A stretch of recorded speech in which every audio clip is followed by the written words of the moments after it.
সবাইকে আমার ইউটিউব চ্যানেলে স্বাগত। আজকে তোমাদের আলোচনা করব ক্যালকাটা ইউনিভার্সিটির সেমিস্টার 6-এ তোমাদের ইতিহাসে যারা ডিএসসি B2 পেপারটি রেখেছো, তোমাদের আমি প্রত্যেককে বলেছিলাম ইতিহাস যাদের রয়েছে তোমরা ডিএসসি B1 না নিয়ে B2 নিতে। এই পেপার থেকে তোমাদের 5 নম্বরের প্রশ্ন 6টা থাকে, তার মধ্যে তোমাদের 3টের উত্তর লিখতে হয়, এবং 10 নম্বরের প্রশ্ন থাকে 2টো, একটা লিখতে হয়, এবং 20 মার্কের প্রশ্ন থাকে 4টে, তোমাদের 2টো লিখতে হয়। এই তোমাদের মোট 65 নম্বরের সিলেবাস। তোমরা 2025 সালে ফাইনাল এক্সাম দেবে, অর্থাৎ এবছর তোমাদের 10 ও 20 নম্বরের জন্য যে প্রশ্নগুলো ইম্পর্টেন্ট রয়েছে আজকে ভিডিওতে তার সাজেশান দেব, এবং এর পরবর্তীকালে তোমাদের পরের ভিডিওতে তোমাদের 5 নম্বরের প্রশ্নগুলো সাজেশান দিয়ে দেবো। তোমরা 10 ও 20 নম্বরের জন্য যে প্রশ্নগুলো ভালো করে পড়বে তা হলো বিজ্ঞান বিপ্লব কী, ইউরোপে এর প্রভাব আলোচনা করো। মূল্য বিপ্লব কী, ইউরোপের অর্থনীতিতে এর প্রভাব আলোচনা করো। মুদ্রণ বিপ্লব কী, ইউরোপে মুদ্রণ বিপ্লবের তাৎপর্য বা প্রভাব লেখো। ইউরোপে ধর্ম সংস্কার আন্দোলনে মার্টিন লুথারের ভূমিকা লেখো। ইউরোপে সামন্ততন্ত্র থেকে ধনতন্ত্রে উত্তরণ প্রসঙ্গে যুগ সন্ধিক্ষণের বিতর্ক আলোচনা করো। নতুন বিশ্বে স্পেনীয় সাম্রাজ্য কীভাবে একটি বিশাল ও স্থায়ী খনি অঞ্চলভিত্তিক জনসমাজে পরিণত হয় আলোচনা করো। এই 6টা প্রশ্ন তোমরা খুব ভালো করে প্র্যাকটিস করবে। এছাড়া তোমাদের পশ্চিম ইউরোপে সামন্ততন্ত্রের পতনের জন্য অভ্যন্তরীণ স্ববিরোধ কতটা দায়ী ছিল। 16 শতকে বাজারমুখী উৎপাদন কিভাবে ইউরোপের কৃষি ব্যবস্থার রূপান্তর ঘটিয়েছিল।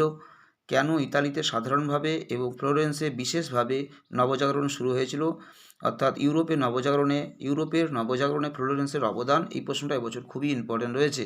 প্রথম 6টা প্রশ্ন এবং 9 দাগের প্রশ্নটা, এই 7টা প্রশ্ন তোমরা খুব ভালো করে প্র্যাকটিস করবে। এরপরে তোমাদের আরও রয়েছে 5, 10 নম্বর 20 নম্বরের জন্য ধ্রুপদী সাহিত্য পুনরাবিষ্কার কিভাবে ইউরোপীয় রেনেসাঁসকে বা নবজাগরণকে প্রভাবিত করেছিল, এই প্রশ্নটা। এবং ইউরোপের বিজ্ঞান, শিল্প, চিত্রকলা ও সাহিত্যের উপর নবজাগরণের প্রভাব আলোচনা করো। এছাড়া ইউরোপে প্রথম শিল্প বিপ্লব সম্পর্কে আলোচনা করো। এটা 2021 সালে এসেছিল, তোমরা প্র্যাকটিস করে ভালো করে। আর ইংল্যান্ডে কেন প্রথম শিল্প বিপ্লব হয়েছিল, এই প্রশ্নটা ইতিমধ্যে এবছর পরীক্ষায় এসে গেছে, তাই তোমাদের জন্য আসার চান্স কম। তাই প্রশ্নটা এবছর ঘুরিয়ে এভাবে আসতে পারে, ইউরোপে প্রথম শিল্প বিপ্লব সম্পর্কে আলোচনা করো।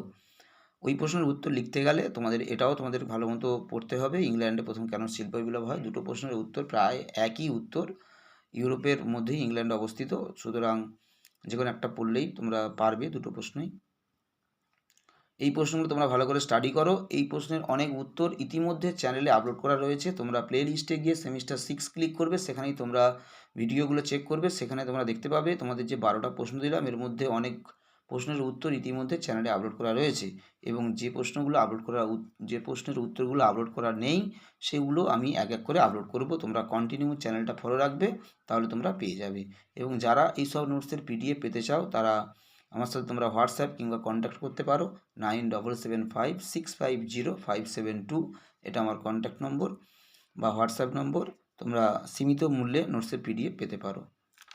সবাই ভালো থেকো, সুস্থ থেকো, সবাইকে নমস্কার।